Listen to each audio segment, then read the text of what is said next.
देखो, political ideologies और cinema का रिलेशनशिप हमेशा से कॉम्प्लिकेटेड रहा है। सिनेमा कभी भी सिर्फ एंटरटेनमेंट का मीडियम नहीं थी। जब भी कोई फिल्म मेकर कैमरा उठाता है, कहानी लिखता है और कैरेक्टर्स को क्रिएट करता है, तब उसके पर्सनल एक्सपीरियंसेस, बिलीफ्स और अपब्रिंगिंग और दुनिया को देखने का नज़रिया ऑटोमेटिकली उसकी फिल्म में नज़र आ जाता है। और इसी वजह से दुनिया भर का सिनेमा अलग अलग आइडियोलॉजी से इन्फ्लुएंस होता रहा है। कभी कोई फिल्म सिस्टम के अगेंस्ट रेविलियन दिखाता है, कभी नेशनलिज्म को सेलिब्रेट करता है, कभी कैपिटलिज्म को क्रिटिसाइज करता है, कभी ट्रेडिशन को प्रोटेक्ट करने वाली बात करता है। लेकिन आज के सोशल मीडिया वाले ज़माने में प्रॉब्लम आइडियोलॉजी की प्रेजेंस नहीं रही है, प्रॉब्लम ऑडियंस के रिएक्शन का एक्सट्रीम हो जाना बन गया है। आज सिचुएशन ये हो गई कि लोग पहले डिसाइड करते हैं कि फिल्म किस कैंप की है, उसके बाद डिसाइड करते हैं कि फिल्म अच्छी है या फिर बुरी। और यही चीज़ सिनेमा के लिए सबसे ज़्यादा डेंजरस है। पहले जब लोग थिएटर जाते थे तब उनका मेन फोकस होता था emotion, story telling, music, acting और एंटरटेनमेंट पर। और अगर कोई फिल्म अच्छी होती थी तो लोग उसे एक्सेप्ट कर लेते थे, चाहे फिल्म मेकर किसी भी पॉलिटिकल थॉट प्रोसेस का क्यों ना हो। लेकिन धीरे धीरे सोशल मीडिया ने हर चीज़ को एक बैटल फील्ड बना दिया है। अब फिल्म रिलीज होने से पहले ही उसका पॉलिटिकल पोस्टमार्टम स्टार्ट हो जाता है। अगर किसी एक्टर ने कभी कोई पॉलिटिकल स्टेटमेंट दिया हो तो लोग उसकी फिल्म को बॉयकॉट करने लगते हैं। अगर किसी डायरेक्टर को लेफ्ट लीनिंग माना जाता है तो एक सेक्शन उसकी फिल्म को एंटी नेशनल प्रोपेगेंडा बोल देता है। अगर किसी फिल्म मेकर को राइट लीनिंग माना जाता है तो दूसरा सेक्शन उसकी फिल्म को गवर्नमेंट का प्रोपेगेंडा बोल देता है। और रिजल्ट ये होता है कि एक्चुअल सिनेमा डिस्कशन बैकग्राउंड में चली जाती है और आइडियोलॉजी फ्रंट सीट पर आ जाती है। और सबसे डेंजरस चीज तब होती है जब ऑडियंस खुद को सिर्फ एक आइडियोलॉजी तक लिमिट कर लेती है। अगर कोई बंदा सिर्फ राइट विंग फिल्म को सपोर्ट करे और ऑटोमेटिकली लेफ्ट लीनिंग सिनेमा को हेट करे तो वो अपने आप को बहुत सारी ब्रिलियंट स्टोरी टेलिंग से दूर कर रहा होता है। इसी तरह अगर कोई सिर्फ लेफ्ट विंग फिल्म मेकर को इंटेलेक्चुअल मानकर बाकी सबको रिजेक्ट कर दे तो वो भी बायस्ड अप्रोच ही होता है। ग्रेट सिनेमा किसी एक आइडियोलॉजी की मोनोपोली नहीं होती है। अच्छी फिल्म बनाना एक आर्टिस्टिक कैपेबिलिटी है, पॉलिटिकल मेंबरशिप कार्ड नहीं। हिस्ट्री इसका सबसे बड़ा प्रूफ रहा है। अगर हम वर्ल्ड सिनेमा देखें तो बहुत सारे फिल्म मेकर्स ऐसे रहे हैं जिनके पॉलिटिकल थॉट्स अलग थे लेकिन उन्होंने मास्टरपीस क्रिएट किया है। कुछ डायरेक्टर स्ट्रांगली लिबरल थे, कुछ कंजर्वेटिव, कुछ सोशलिस्ट, कुछ नेशनलिस्ट, लेकिन उनकी फिल्म को टाइमलेस बनाया उनके सिनेमैटिक विजन ने, उनकी आइडियोलॉजी ने नहीं। ऑडियंस ने उन फिल्म्स को इसलिए याद नहीं रखा क्योंकि वो लेफ्ट या राइट विंग वाले थे, बिल्कुल भी नहीं। ऑडियंस ने उन्हें इसलिए याद रखा क्योंकि वो इमोशनली पावरफुल थे। और सिनेमा का असली रिलीजन ही हम बोल सकते हैं इमोशन होता है। तो इंडियन सिनेमा में भी ये डिवाइड ग्रेजुअली इंक्रीज होते जा रहा है। एक वक्त था जब लोग फिल्म को फिल्म की तरह देखते थे। राज कपूर जैसे फिल्म मेकर सोशल इनइक्वालिटी की बात करते थे।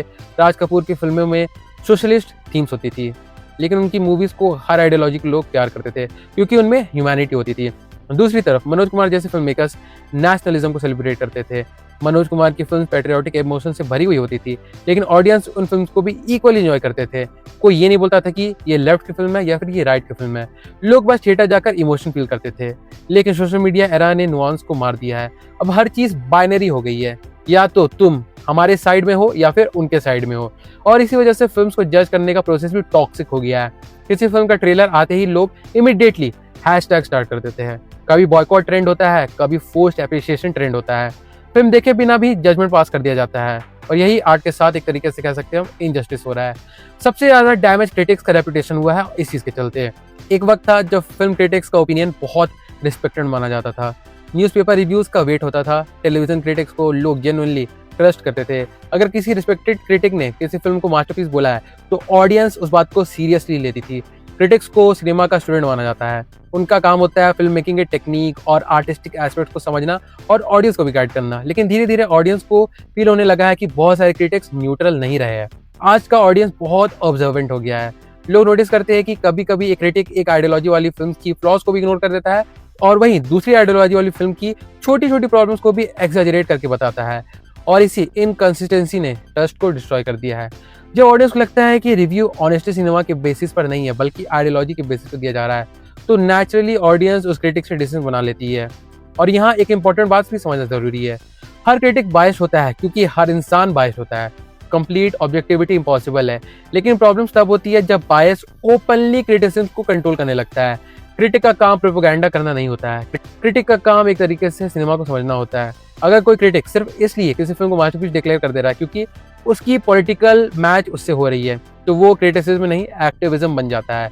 इसी तरह अगर कोई क्रिटिक किसी टेक्निकली ब्रिलियंट फिल्म को भी सिर्फ आइडियोलॉजिकल डिसएग्रीमेंट की वजह से डिस्ट्रॉय करने की कोशिश करे तो वो भी अनफेयर होता है।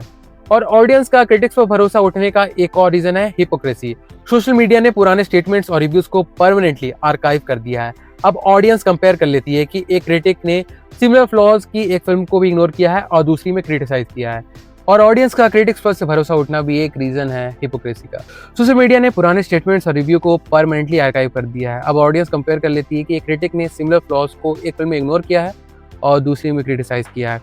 जब इनकंसिस्टेंसी विजिबल होती है तो क्रेडिबिलिटी ऑटोमेटिकली डैमेज हो जाती है।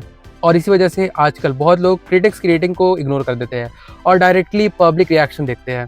इसका मतलब ये नहीं है कि ऑडियंस हमेशा करेक्ट होती है, ऑडियंस भी हर्ड मेंटालिटी का शिकार हो जाती है। कभी कभी पब्लिक भी आइडियोलॉजी के नाम पर अनफेयर हो जाती है, लेकिन डिफरेंस ये है कि ऑडियंस अपने आप को प्रोफेशनल क्रिटिक नहीं बोलती। क्रिटिक्स पर हाई रिस्पॉन्सिबिलिटी होती है क्योंकि उनका प्रोफेशन ही एनालिसिस और ऑनेस्टी पर बेस्ड होता है। आज का बिगेस्ट क्राइसिस ये है कि सिनेमा का डिस्कशन का मीडियम कम और पॉलिटिकल वेपन ज़्यादा बन गया है। जब कोई film maker sensitive topic touch करता है तो इंस्टेंटली कैंप्स बन जाते हैं। एक कैंप उस फिल्म को ब्रेव ट्रूथ बोलता है तो दूसरा डेंजरस प्रोपेगेंडा। बीच में बैलेंस कन्वर्सेशन ऑलमोस्ट डिसअपीयर हो जाती है। लेकिन सच ये है कि आर्ट का काम अनकंफर्टेबल कन्वर्सेशन क्रिएट करना भी होता है। हर फिल्म का पर्पस सिर्फ ऑडियंस को एग्री करवाना नहीं होता है, कभी कभी फिल्म सिर्फ पर्सपेक्टिव दिखाती है। इसलिए हमें फिल्म को आइडियोलॉजी के फिल्टर से देखना बंद करना होगा। अगर कोई right wing film maker genuinely अच्छी स्टोरी टेलिंग करता है, स्ट्रॉन्ग इमोशन क्रिएट करता है और टेक्निकली सॉलिड फिल्म बनाता है तो उसकी अप्रिसिएशन होनी चाहिए। इसी तरह अगर कोई left wing film maker brilliant cinema create करता है तो उसको भी सपोर्ट मिलना चाहिए। आर्ट को अप्रिशिएट करना आइडियोलॉजी का सरेंडर नहीं होता है। किसी फिल्म मेकर की फिल्म पसंद करना मतलब उसके हर पॉलिटिकल ओपिनियन से एग्री करना जरूरी नहीं है। ये मैच्योरिटी ऑडियंस में ग्रेजुअली डेवलप होनी चाहिए। एक इंटेलिजेंट व्यूअर वो होता है जो फिल्म और फिल्म मेकर में डिफरेंस समझता है। अगर एक डायरेक्टर पर्सनली किसी आइडियोलॉजी को सपोर्ट करता है, इसका मतलब ये नहीं है कि उसकी हर फिल्म प्रोपेगेंडा ही होगी। और अगर कोई फिल्म आइडियोलॉजी भी कैरी करती है तब भी उसकी सिनेमैटिक क्वालिटी इवैल्यूएट हो जा सकती है। बहुत सारी ग्रेट फिल्म स्ट्रांगली आइडियोलॉजिकल होती है, लेकिन उनकी फिल्म मेकिंग इतनी पावरफुल होती है कि वो टाइमलेस बन जाती है। और प्रॉब्लम तब आती है जब लोग सिनेमा को सिर्फ कंफर्मेशन बायस के टूल की तरह यूज़ करते हैं। आजकल बहुत लोग सिर्फ वही फिल्म देखते हैं जो उनकी एग्जिस्टिंग बिलीफ्स को वैलिडेट करे। अगर कोई फिल्म उनकी आइडियोलॉजी चैलेंज करे तो वो इंस्टेंटली डिफेंसिव हो जाते हैं। लेकिन रियल आर्ट का काम सिर्फ कंफर्ट देना नहीं होता है। रियल आर्ट कभी कभी अनकंफर्टेबल क्वेश्चन पूछना होता है। सोशल मीडिया एल्गोरिथम्स ने भी पोलराइजेशन को इंक्रीज कर दिया है। अगर कोई बंदा एक टाइप का पॉलिटिकल कंटेंट कंज्यूम करता है तो एल्गोरिदम उसे वही दिखाता है। रिजल्ट ये होता है कि लोग इको चैम्बर में फंस जाते हैं। फिर जब कोई अपोजिट आइडियोलॉजी वाली फिल्म आती है तो उससे वो ऑब्जेक्टिवली देख नहीं पाते हैं। पहले ही से उनके दिमाग में नेगेटिविटी फीड हो जा चुकी होती है।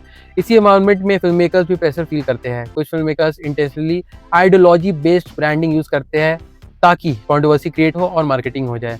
कुछ लोग जेन्युइन स्टोरी टेलिंग की जगह पॉलिटिकल सिग्नलिंग पर फोकस करते हैं। ये भी सिनेमा को डैमेज करती है, लेकिन ब्लेम सिर्फ फिल्म मेकर का नहीं है। ऑडियंस और मीडिया इकोसिस्टम ने भी एनवायरनमेंट क्रिएट कर ही दिया है। क्रिटिक्स का रोल यहाँ पे इंपॉर्टेंट हो जाता है। अगर क्रिटिक्स जेन्युइनली बैलेंस्ड और ऑनेस्ट क्रिटिसिज्म दे तो वो पोलराइजेशन को कम कर सकते हैं, लेकिन अनफॉर्चुनेटली बहुत जगह अपोजिट हो रहा है। अब क्रिटिसिज्म भी ट्राइबल वॉरफेयर का पार्ट बन गया है। रिव्यू कभी कभी फिल्म एनालिसिस कम और पॉलिटिकल मैसेजिंग ज़्यादा लगता है। ऑडियंस को भी समझना होगा कि डिसएग्रीमेंट नॉर्मल चीज़ है। अगर किसी फिल्म का पॉलिटिकल पर्सपेक्टिव आपको पसंद नहीं आता है तो भी आप उसकी फिल्म मेकिंग एप्रिशिएट कर सकते हो। और अगर कोई फिल्म टेक्निकली वीक है लेकिन आपकी आइडियोलॉजी को सपोर्ट करती है तो भी आपको उसकी फ्लॉज एक्नॉलेज करनी चाहिए। ये इंटेलेक्चुअल ऑनेस्टी होती है। सिनेमा का फ्यूचर तभी हेल्दी रहेगा जब ऑडियंस ओपन माइंडेड रहेगी। अगर हम हर फिल्म को सिर्फ आइडियोलॉजिकल लेंस से देखने कंटिन्यू करते रहेंगे तो फिल्म मेकर्स क्रिएटिवली रेस्ट्रिक्टेड हो जाएंगे। वो रिस्क लेना बंद कर देंगे। हर फिल्म मेकर सिर्फ अपने सेफ आइडियोलॉजिकल ऑडियंस को कैटर करेगा और इससे सिनेमा का डाइवर्सिटी और एक्सपेरिमेंटेशन दोनों खत्म हो जाएगा। इंडियन सिनेमा की ब्यूटी हम कह सकते हैं उसकी डाइवर्सिटी में ही लाई करता है। यहाँ हर टाइप की स्टोरीज एग्जिस्ट करती है। कुछ फिल्म्स रूटेड होते हैं जो ट्रेडिशन को सेलिब्रेट करते हैं, कुछ रेबिलियन को, कुछ नेशनलिज्म को ग्लोरीफाई करते हैं, कुछ सिस्टम को क्वेश्चन करते हैं। और ये डाइवर्सिटी हेल्दी है। डेमोक्रेसी में आर्ट का इकोसिस्टम तभी फ्लोरिश करता है जब मल्टीपल पर्सपेक्टिव को एग्जिस्ट करे एक साथ। एक मैच्योर ऑडियंस वही होती है जो हर पर्सपेक्टिव को सुन के बिना इंस्टेंटली ऑफेंड हुए हर एक फिल्म को चांस दे। हर फिल्म से एग्री करना ज़रूरी नहीं है, ये मैं भी जानता हूँ, लेकिन हर फिल्म को एग्जिस्ट करने का राइट देना ज़रूरी होता है। अगर ऑडियंस सिर्फ आइडियोलॉजिकल लॉयल्टी की बेसिस पे फिल्म को सपोर्ट करेगी तो इवेंचुअली सिनेमा क्रिएटिविटी लूज कर देगा। और क्रिटिक्स को भी सेल्फ रियलाइजेशन की ज़रूरत है। उन्हें समझना होगा कि क्रेडिबिलिटी वंस लॉस्ट ईजली वापस नहीं आती है। ऑडियंस अब ब्लाइंड ट्रस्ट नहीं करती। इंटरनेट के ज़माने में हर रिव्यू स्क्रूटनाइज हो चुके हैं। अगर क्रिटिसिज्म ऑनेस्ट और बैलेंस नहीं लगेगा तो ऑडियंस ऑल्टरनेट वॉइसेस ढूंढ लेगी। और इसलिए आज यूट्यूब रिव्यूज और इंडिपेंडेंट कंटेंट क्रिएटर्स पॉपुलर होते जा रहे हैं क्योंकि ऑडियंस को लगता है कि वो ज़्यादा जेन्युइन है, चाहे वो परफेक्टली अनबायस्ड क्यों ना हो। लेकिन अल्टीमेटली सॉल्यूशन सिर्फ एक ही है, सिनेमा को सिनेमा की तरह ट्रीट करना होगा। फिल्म को पहले story telling, action, direction, music, editing और इमोशनल इम्पैक्ट के बेसिस पे जज करना चाहिए। आइडियोलॉजी सेकेंडरी होनी चाहिए। और अगर हम ये बैलेंस लूज कर देंगे तो सिनेमा सिर्फ पॉलिटिकल शाउटिंग मैच करते ही रह जाएगा। अच्छी फिल्म्स किसी भी आइडियोलॉजी की आ सकती है, क्योंकि क्रिएटिविटी किसी पॉलिटिकल कैंप की प्रॉपर्टी तो नहीं है। ह्यूमन इमोशंस यूनिवर्सल होते हैं। Love, pain, ambition, sacrifice, loneliness, hope, ये सब कुछ आइडियोलॉजीज के ऊपर है। जब कोई फिल्म मेकर ऑनेस्टली इन इमोशन को कैप्चर करता है तब ऑडियंस कनेक्ट करती है, और उसे हम कहते हैं एब्सोल्यूट सिनेमा।